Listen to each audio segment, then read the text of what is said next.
ولقد تأملنا بعض ما ذكر لنا الإمام عبد الرحمن بن مصطفى العيدروس عليه رحمة الله تبارك وتعالى، وقد كان يقول أبياتا وهو بمصر يتمثل بها، يقول: ألا ليت شعري هل بيتن ليلة.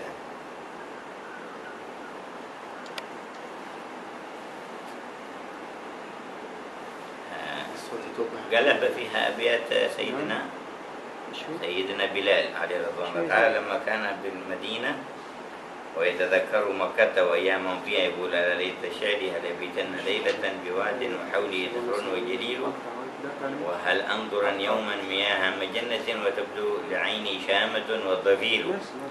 فقلبها فقال: ألا ليت شعري هل بيتن ليلة بواد وحولي عشرق ونخيل، وهل أنظرا يوما قبورا لسادة وتبدو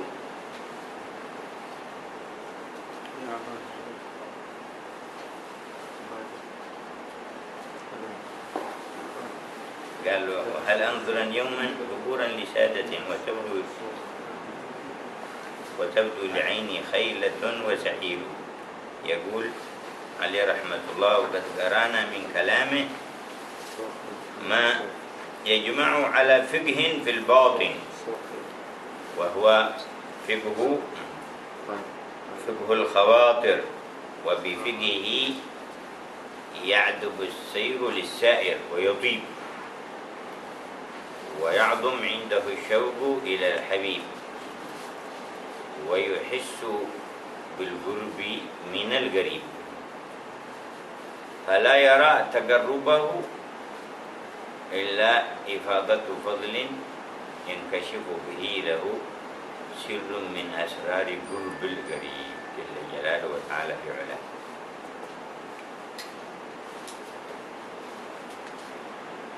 وقفنا عند قوله: وقد قال عبد الله بن المبارك رضي الله تعالى عنه: ذاكم الذي رتب على نفسه سنة للجهاد وسنة للحج وسنة للعلم،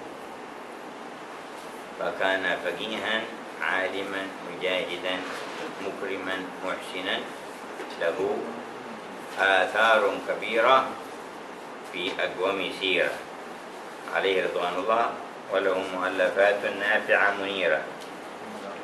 يقول: وهو من تابع التابعين في قوله تعالى: وجاهدوا في الله حق جهاده. وجاهدوا في الله حق جهاده قال: هو مجاهدة النفس والهوى. هذا ميدان واسع شريف من ميادين الجهاد، يدخل فيه الأقل الأجلون هم الذين يدخلون هذا الميدان، ميدان مجاهدة النفس والهوى.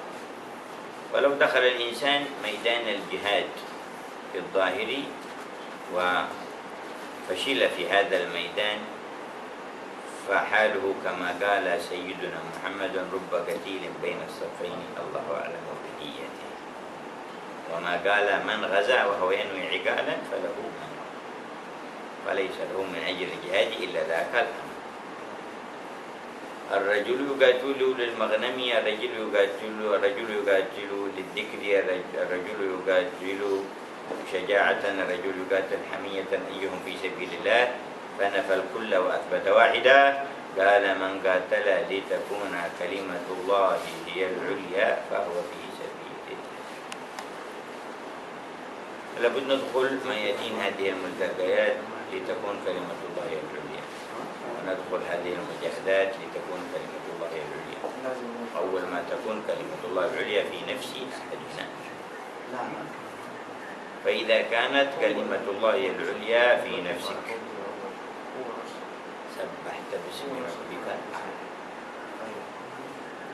وفهمت سرا من خطاب الحق للنبي صلى الله عليه وعلى آله وسلم إذ يقول له: سبح اسم ربك الأعلى، يقول: سبح اسم ربك العظيم، حينئذ تعلو وتدرك نصيبا من سري وأنتم الأعلون. إن كنتم مؤمنين. وإنما ذلك بما يعليك الأعلى جل وعلا بعد أن سبحت باسم ربك الأعلى، لأنهم صارت كلمته عندك هي العالية، فصارت كلمة الله العليا في نفسك، فلا تجد تنازعا في الباطن للاستجابة لخواطر السوء والشر أبدا، لأن كلمة الله العليا، فيكون هو تبعا لما جاء به رسول الله، الأعلى درجة والأعلى مقاما والأعلى شأنا والأعلى مكانا والأعلى جاها والأعلى منزلة عند الله الأعلى. وما كانت كلمة الله العليا في صدر كما كانت في صدر محمد صلى الله عليه وسلم، يجب أن تكون كلمة الله العليا في صدورنا ونفوسنا، ونأخذ هذا من دروسنا ومن لقاءاتنا هذه وننصرف بها إلى الوجود، لتكون كلمة الله العليا أمام كل موجود، ولا نجد منازعا إلا نفوس الإنس والجن، لا نجد منازعا إلا نفوس الإنس والجن، أما غير ذلك من الكائنات فهي مسبحة بحمد ربنا وكلمة الله العليا لديها. لكن هؤلاء المكلفين من الإنس والجن هم الذين يخرجون عن الأمر ويستعلون بالوهم والخيال والضلال شيئا آخر. قال وذلك حق الجهاد، وهو الجهاد الأكبر، على ما روي في الخبر أن رسول الله صلى الله عليه وسلم قال حين رجع من بعض غزواته: رجعنا من الجهاد الأصغر إلى الجهاد الأكبر. وفي التخريج عندكم ذكر رواية البيهقي له في الزهد والخطيب في التاريخ، وذكر البغوي له في معالم التنزيل، وذكر أن الغزوة كانت تبوك، ورواه النسائي، وغزوة تبوك آخر غزوات نبينا صلى الله عليه وسلم، والنسائي في الكنى.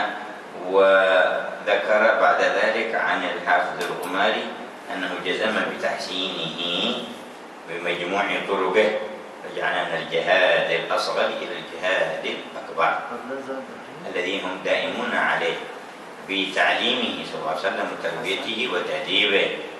قال وذلك أن النفس هي العدو الأكبر الذي بين جنبيك، ومفاسده مؤبدة عليك. مفاسد هذا العدو النفس الأمارة. وإنما شرع الجهاد على الكفار لدفع مفاسدهم عن المسلمين العابدين لله، والنفس أعظم عائقا منهم، وذلك لأنها أكبر الأعداء، لها دواعي مجتهية وأهوية مختلفة محبطة إلى السفل والهلاك الكلي. ومع ذلك لا يجوز لك أن تتلف هذه النفس بالكلية، لأنها مركب لك، كما قال مع أنه لا يجوز إتلافها لأنها المركب، كما لا يجوز تركها، بل يجوز أيضا تركها فتهلكك. فلا بد من إلجامها بلجام التقوى ومنعها عن دواعيها وهويتها المختلفة التي لا يطلع عليها إلا أحد المحققين الممارسين لها. ولهذا ينتهي الإخلاص إلى سرين لا يطلع عليه ملك فيكتب، ما يطلع عليه ملك فيكتب، سر بين العبد وبين ربه سبحانه وتعالى، من خفايا ما يودع في النفس مما يترك من أهويتها. أعاننا الله تعالى على تهذيب النفس وترك الهوى، حتى يكون هوانا تبعا لما جاء به حبيبه المصطفى صلى الله عليه وسلم. قال سيدنا شهاب الدين: فكنت عبد الهوى واليوم مالكه، وصرت مولى الورى مدبت سلسلها، الحمد لله نفسي قد عرفت لها، والقلب مني بسر الذكر منتبها. قال عليه رحمة الله: فلا بد من جهادها بما يفيدها موتا جديدا كل حين. وإليه الإشارة بقوله صلى الله عليه وسلم: موتوا قبل أن تموتوا. نقل عن ابن حجر أن الحديث غير ثابت، وقال بعضهم هو من كلام الصالحين، والمعنى موتوا اختيارا بترك الشهوات قبل أن تموتوا اضطرارا بنزع الروح من الجسد. وفي موت النفس الأمارة حياة البهد. يقول وقول الأستاذ عبد القادر الجيلاني عليه رحمة الله ورضوانه: مت 1000 ميتة. قول الأستاذ أبي بكر العيدروس: ومجهي فيكم قتلت 1000 قتلة من قبل الحمام. فيكم قتلت 1000 قتلة من قبل الحمام، من قبل الموت الحسي. قد متت نفسي تحت سلطان هيبة الجبروت، تحت سلطان عظمة العظيم جل جلاله. فهكذا يتجدد للموت موت جديد في كل حين. وعبر عن كثرة معاني هذا الموت للنفس بال1000، وليس المراد تحديد العدد ولكن القصر، أن ذلك أنه تكون موتات كثيرة كما سبق معنا في الذي حاسب نفسه حين أظهرت رغبة بالجهاد وقالت له: تقتلني في كل يوم كذا كذا قتلة، فأحسن أقتل مرة واحدة. لابد من جهادها بما يفيدها موتا جديدا، وأن يذكرها بأن المعاصي بأنواعها كالحلوى المسمومة، بل هي أشد، كما انكشف ذلك للعارفين. ومن يحب تناول الحلوى المسمومة، ومن يحب أكل العسل المخلوط بالسم كائنا من كان، بمجرد أن يشك أن فيه سم ينفر عنه بطبعه، ولو كان مخبره غير ثقة، ولو كان مخبره صبي، فكيف وقد أخبرنا بسموم المعاصي ربنا وأنبياؤه ورسله وأصفى الخلائق وأطهرهم أخبرونا بذلك، فكيف لا نقلع عنها ونبعد منها؟ فلو دخلك الشك بخبر صبي أو بخبر فاسق أن هذا الأكل وهو مشتهى للنفس فيه حطوا شوية من السم، دخل الشك يقول ما لي حاجة، يقول هذا تصدق هذا كذاب، إيش فايدة؟ ماشي ده، وهو عن النفس تشتهي، لكن يقول إيش يفيد تناول ما تشتهي النفس إذا وصلت وصدق سم بعدين يقع لي موت، أحسن أتركه فيه ولا ما فيه سم من خلال الوسوسة. وكيف انظر إلى حالنا مع أنواع المعاصي صغائرها وكبائرها. أخبرنا أن السم فيها الرحمن وأصدق القائلين ورسوله، مع ذلك نقدم عليها كأن أجسادنا أعز علينا من أرواحنا، وكأن دنيانا أعز علينا من آخرتنا، والعياذ بالله تبارك وتعالى. قال: فهي تفعل أي المعاصي في الدين كما يفعله السم في البدن، فكيف للعاقل أن يقدم عليها يذكر نفسه أن لذات الدنيا كلها لو فاتت فليس فيها كثير ضرر لسرعة زوالها وبقاء تبعاتها، وإنها لا تصبر، وإن النفس لا تصبر في الدنيا على قرص النملة والضرب بالسياط والكية، وهي آلام متناهية، فكيف تصبر على مقامع الحديد في الآخرة أن الملائكة غلاظ الشداد والإحراق بالنار ظاهرا وباطنا ولسع حيات كالجمال وعقارب كالبغال خلقت من النار بلا انقطاع مدى الدهور والأعصار، وأن الأخلاق المذمومة هي بعينها تنقلب في الآخرة حيات وعقارب، وإليه الأشارة بقول صلى الله عليه وسلم: إنما هي أعمالكم ترد عليكم. قول الله في الحديث القدسي: إنما هي أعمالكم أحصيها لكم ثم أوفيكم إياها.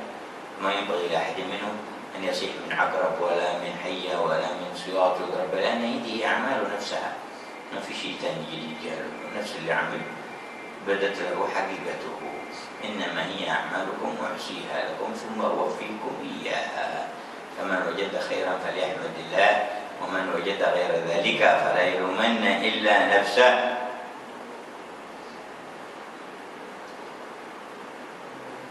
قال: فإنها أي النفس بهذا التخويف تلين كما يلين الحديد، حديد صلب قوي يلين بالنار الظاهرة، لأن الخوف من حيث هو حار.